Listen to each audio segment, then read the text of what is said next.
Mire, durante el proceso de adquirir una vivienda es común que surjan dudas sobre los pasos legales y la documentación necesaria para concretar la compra de forma segura y conforme a la ley, Michelle. Exactamente. Y por eso, para ampliarnos sobre esta temática, nos acompaña esta mañana en el estudio el abogado Félix Archila, a quien le damos la cordial bienvenida.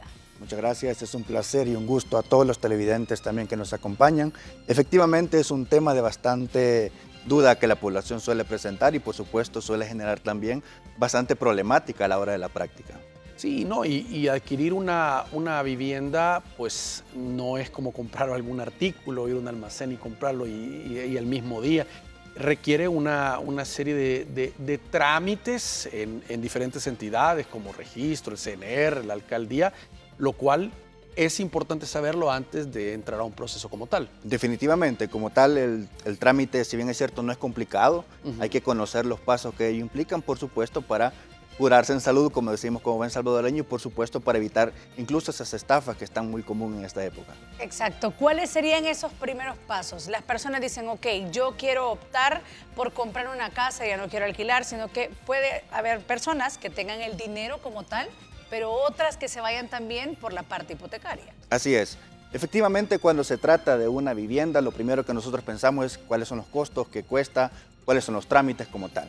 En primero pensemos que son dos actores principales los que deben estar presentes. En primer lugar, el vendedor debe considerar dos cosas. En principio, estar solvente con la municipalidad y en segundo elemento, si es su segunda venta, tendrá que pagar la ganancia de capital que es del 10% sobre el excedente de la venta. ¿Qué implica esto? Si usted es su segundo inmueble el que va a vender y cuando lo compró valía $5,000 y lo vendió en $6,000, sobre esos $1,000 usted tiene que pagar el 10% de impuestos a Hacienda. Ahora, como comprador, lo primero que debemos hacer es primero buscar un abogado para efectos de que haga una investigación registral de que todo esté correctamente en orden para que se pueda vender, que no esté hipotecado y que no esté embargado el inmueble. Teniendo claro este dato, lo que implica ahora es determinar diferentes costos. Primer costo, el costo de un honorario de un notario. Segundo costo, el costo de arancel. Y el tercero, el costo del impuesto a la transferencia que se paga en Hacienda, sí y solo sí la venta o el precio de venta sobrepasa los $28,571.43.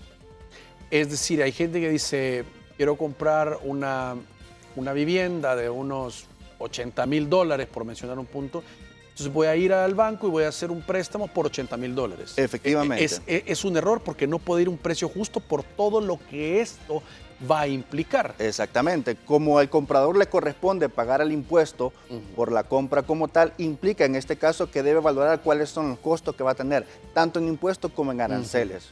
Dependerá del precio o el valor y así dependerá cuánto va a ser lo que se va a pagar. En el caso del arancel registral se calcula sacando las centenas al precio y se multiplica por 0.63. Nunca será superior a 5.400. Sin embargo, cuando se trata del impuesto, esta regla no aplica. Lo que corresponda de 1 centavo hasta el máximo será lo que tendrá que pagar. Y en este sentido, siempre y cuando sobrepase los 28,571.43 deberá pagar impuesto. Esto es equivalente a 250,000 colones.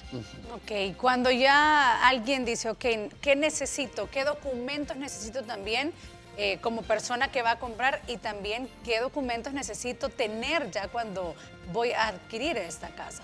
Efectivamente, cuando yo voy a comprar, lo primero que tengo que tener claro es el estudio registral de que todo esté en orden, una certificación extractada, por ejemplo, del inmueble en donde conste que no tiene ningún gravamen, es decir, una hipoteca o un embargo como tal. Y en segundo lugar, que la persona que me está vendiendo tenga una solvencia municipal que compruebe que esa deuda y esa carga no me va a quedar a mí. Ahora, llegando el trámite, cuando yo compro, adquirí, hago una escritura ante un notario, que no hay otra forma de hacerlo, tiene que hacer una escritura ante un notario como tal. Este será el encargado de hacer el trámite en el registro de la propiedad raíces e hipotecas para la inscripción. Una vez terminado este trámite, la persona compradora deberá tener en su poder una escritura en la cual consta una razón y constancia de inscripción y por supuesto a la par tendrá una solvencia municipal que consta que al momento al menos de la venta pues no tenía ninguna deuda tributaria en ese caso. Ahora, comprar un inmueble, digamos, no nuevo, sino ya que se haya utilizado antes, a una persona que sea el propietario resulta más fácil cuando de repente es como, es que nos quedó como herencia de 4 hermanos. 2 quieren vender, los otros todavía, y empezar a comprar como partes de la vivienda resulta a veces muy complicado. Definitivamente es muy común ese tipo de problemas, sí. Y muchas veces se da que una persona es la que hace el trato nada más, llegan, hacen algunas veces documentos privados que no tienen ninguna validez en algunos casos, sí vale una promesa de venta, pero el problema es que eso lo obliga a una de esas personas. Cuando viene ante nosotros verificamos esta situación responsablemente, por supuesto, porque hay notarios que no lo hacen lastimosamente. Responsablemente verificamos que todo esté en orden y determinamos si las personas son las ventas completas del derecho al inmueble o solo es una parte. Si ella está consciente que solo va a comprar una parte y no de manera completa, pues no hay ningún problema. El problema resulta si él no estaba consciente y resulta que pensaba que le estaban vendiendo todo, pero solo le estaban vendiendo un porcentaje. ¿Cuáles son los errores de repente más comunes que las personas de repente se encuentran con ciertos papeleos engorrosos o que dicen, mire, yo no contemplaba esto, y ustedes pues claramente como profesionales tienen que guiarlos o de alguna manera también hacerles saber sin que las personas pregunten porque no saben? Así es. Efectivamente, lo más común que a nosotros nos llega, que nos consultan a cada momento es, por ejemplo, no saber el estado registral antes de comprar, no saber qué está sucediendo con el inmueble antes de comprar y desconocer completamente cuál es la situación tributaria municipal del inmueble. Aunado a ello, lo que la mayoría pierde de vista es que el vendedor tiene que pagar un impuesto a la ganancia de capital si es su segunda venta, a partir de que vende una segunda vez un inmueble y tiene que pagar ese 10% que no está considerando. Por parte del comprador, obviamente no verificar el estado del inmueble y segundo, por supuesto, no tomar en cuenta estos costos, sobre todo cuando se trata de un préstamo, porque el préstamo va a ser por el precio de venta, no por lo que yo tengo que pagar muchas veces por aranceles o por impuestos. Entonces aquí nos equivocamos y resulta que se vienen a topar con este dato de que se dan cuenta de que efectivamente hay que pagar otro tipo de... Pero ¿qué pasa si el vendedor, como usted dice, segunda propiedad y no paga el impuesto? Yo que compré la vivienda, ¿tengo problema o lo tendrá el vendedor o voy a tener problema con la vivienda que yo compré? No, efectivamente, si el vendedor es el que no ha pagado su impuesto a la ganancia de capital, a este le corresponde su derecho, o mejor dicho, su obligación con Hacienda, claro, y el inmueble no me pasa nada. Mi problema sería si no pago el impuesto de transferencia, si no pago aranceles o si no tengo una solvencia municipal. De lo contrario, si es el impuesto del vendedor, formalmente a mí no me afecta. Hay una práctica que está haciendo sí el CNR, es que está verificando si están solventes o no tributariamente para pasar el trámite. Y aquí viene el detalle, que aquí sí pregunta si está solvente tanto el comprador como el vendedor. Así Exacto, es. eso le iba a preguntar ahorita mismo. Como se han actualizado, también Hacienda ahora prácticamente nos tiene en esta parte de solvencia o insolvente y funciona también hasta para los préstamos para sacar una casa. Así es, efectivamente, cuando se trata de una deuda tributaria, una carga tributaria, es normal que los estados, en este caso las personas que dan los créditos, determinen realmente cuál es la situación financiera de esta persona. No es normal, claro, no debe ser lo normal de que pidan solvencia municipal, sin embargo se ha vuelto una práctica muy recurrente actualmente y por lo tanto debemos saber si no solamente le debe a una persona X, a un banco, a una financiera, sino también si no le debe al Estado, porque muchas veces ahí está la deuda más grande.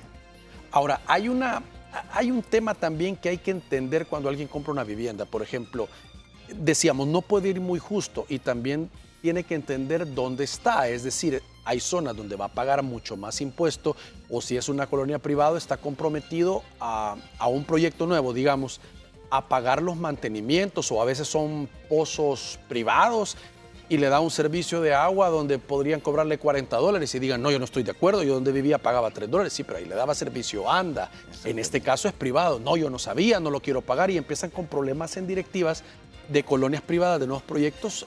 Todo esto hay que considerarlo al momento de saber cuánto es lo que yo voy a pagar mensual. Definitivamente, la situación del inmueble también es muy importante. Suele suceder también de que al momento de una venta sí sabemos cómo está registralmente y todo, pero resulta que está ocupada, resulta que está otra persona ahí, exacto, resulta que está bajo una administración de condominios. Entonces, todas estas circunstancias es necesario conocerlas de manera directa, es decir, sea que la persona se apersona al inmueble, valga la redundancia, o sea que manda a un abogado a verificar la situación del inmueble, para determinar cuáles son los costos que de alguna manera va a tener que considerar. Los costos de mantenimiento en el caso de condominios y los costos de impuestos que dependiendo de la zona serán más altos. Incluso la luz suele ser más cara en algunas zonas y esto pues es una situación que debe considerar. Si no, lo que va a suceder es que pensando que compró por ganga una buena vivienda, resulta que los costos de mantenimiento, los costos normales mes a mes le van a ser demasiado exorbitantes. También está la parte de cuando se compra o se conoce como obra gris. También es diferente la documentación cuando todavía la vivienda no está como tal, sino que solo se presentan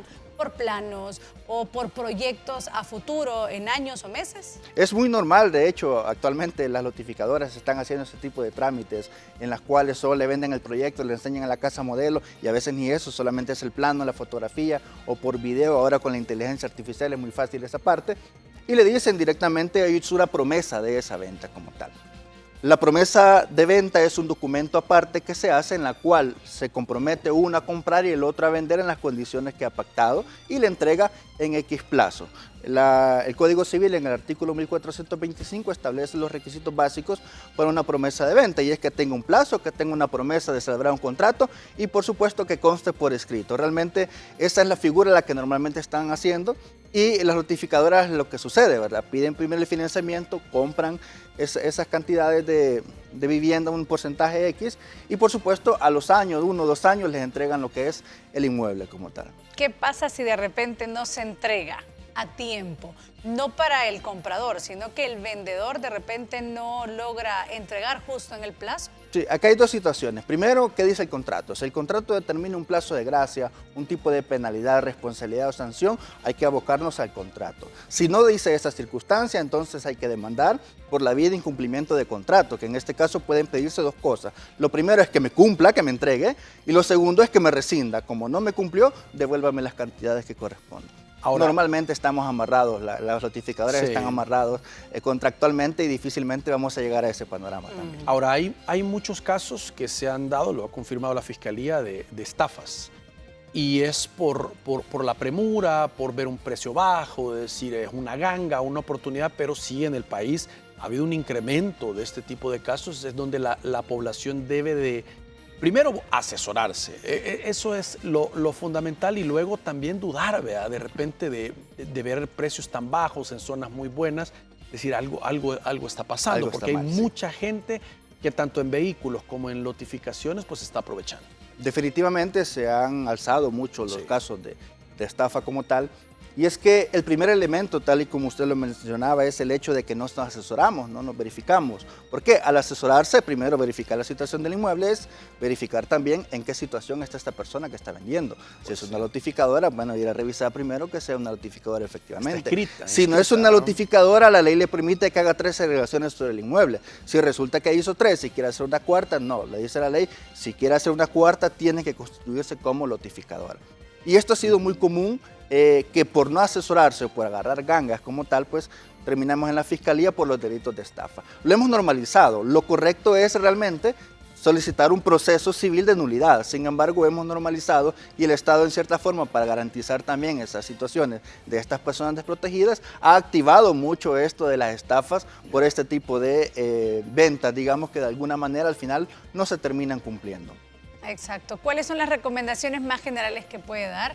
Una que ha quedado clara es la asesoría, definitivamente, por supuesto, pero también para alguien que lo está haciendo por primera vez, que no sabe por dónde empezar. Si lo está haciendo por primera vez y de pronto también no quiere incluso llegar a una asesoría previa, sino que mire, yo quiero mi venta, yo quiero saber si todo está en orden, puede incluso abocarse a las instituciones nacionales, como es el caso del CNR. Puede ir al registro de la propiedad, raíz, hipotecas y decir, mire, yo tengo la intención de comprar este inmueble, necesito que me indiquen si está en orden, si tiene algún gravamen o no. Ellos le van a decir que sí o no tiene un gravamen o en su defecto le van a vender lo que es una certificación extractada que vale $8.86, no es muy caro. Y en ese sentido verificar la situación real del inmueble. Con esas circunstancias mínimamente ya sabe la persona si el inmueble está libre o no de gravamen. Segundo elemento a considerar, ahí mismo también en el CNR le pueden determinar cuánto es el arancel que tengo que pagar si vale tanto la vivienda. Y en ese sentido ya se da un panorama de cuánto debo pagar y en qué situación está el inmueble, sin pasar por una asesoría mediante un abogado.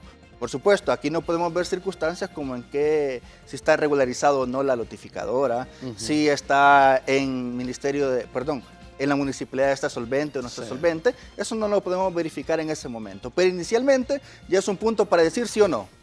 ¿Sí o no compro? Y lo otro es no soltar plata si no hay ningún documento. Vea, que Definitivamente eso es otra, aquí va el adelanto y la entrega y no firma nada. Es tan común ese error. Sí. Y es que justamente, mínimamente, debe haber una promesa de venta. Sí. Es lo mínimo que debe haber. Sí. Ni siquiera un recibo realmente le va a valer, porque el recibo le puede costar que le pagó, pero no en concepto de qué. Mientras que una promesa de venta ya lo obliga al otro a venderle y a usted a comprarle. Así sea a futuro. Suele pasar muy común cuando las viviendas están hipotecadas por el Fondo Social de la Vivienda, suelen venderla en estas circunstancias y no hay ningún documento de por medio. Debe haber mínimamente una promesa. Aquí hago una aclaración. Cuando se trata de un inmueble hipotecado, formalmente se puede vender. Lo que no se puede hacer es registrar, es diferente. Ahora, cuando un inmueble está embargado, ahí sí no se puede vender de ninguna manera, porque ahí ya cae en una nulidad como tal. Perfecto, muchísimas gracias por toda esta información. De verdad que es un tema bastante amplio, pero nos ha tratado pues de dar lo más importante. Así es, ha sido un placer y un gusto. Cualquier cosa estamos a la orden.